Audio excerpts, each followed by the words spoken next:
এত জ্বালা আর ভালো লাগে না সংসারে। সবসময় এত কাজ আমি করি, ভালো লাগে না আর করতে। তোমার মা বোনের এত রান্না করে আমি আর পারবো না। তোমার ব্যবস্থা তুমি করো। সংসারে অনেক কষ্ট, তাই না? হ্যাঁ, তাহলে আমরা একটু বসি, একটু কথা বলি তোমার সাথে। বল। একটু বস হয়ে যাবে। মূলত কি, সংসার করলে তো একটু কষ্ট হইবে।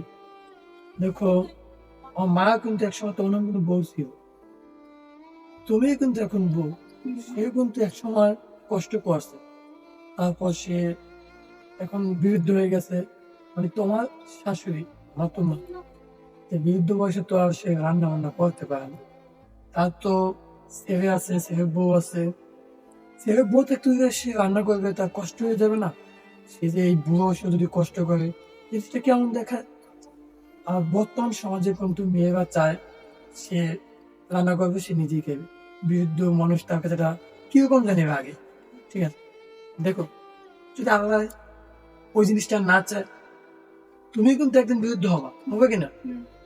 তা তুমি যদি বিরুদ্ধ হও, তোমার যদি ছেলে মেয়ে হয়, তখন তোমার যদি বউ হয়, তখন যদি এইরকম ভাবে আইয়া তুমি তো হারিয়ে গেছে ভিক্ষে মারছো, সে যদি তোমার যে আমি তোমার মাকে খাওয়াইতে পারবো না, মানে তোমাকে তোমাকে সে খাওয়াইতে পারবে না, সে তার বউ নিয়ে খাবে, তখন তোমার কিরকম কষ্ট লাগবে তুমি যদি জানতে পারো।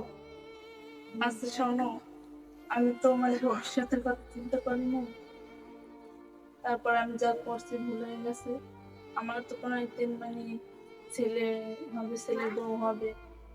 আমার ছেলের বউ যদি আমার সাথে আচরণ করে, এটা আসলে মানা যায় না। তারা আমার বাবা মার মতন, তাদেরকে আর কষ্ট দেওয়া যাবে না। যা করছে ভুল হয়ে গেছে। এখন আমরা সবাই মিলেমিশে একসাথে থাকবো। আর কোনো মেয়ের যেন তার শ্বশুর শাশুড়িকে কষ্ট না দেয়, বাবা মার মতন ভালোবাসে এবং তাদেরকে যেন আগলে রাখে। ওই যে কথা আছে না, যার বউ সে যদি বুঝতে পারে, কখনোই আর সেটা বড় ফেসলা হয়ে যায় না, এটা মিউচুয়ালি যায়। তবে আমাদের সবাই উচিত, তোমার বাবা মা, আমার বাবা মা, সবাইকে নিজে বাবা মার মতো করে দিতাম। তবে আমরা এভাবেই সুন্দরভাবে সবাই একত্র হয়ে এখন। একসাথে থাকছি।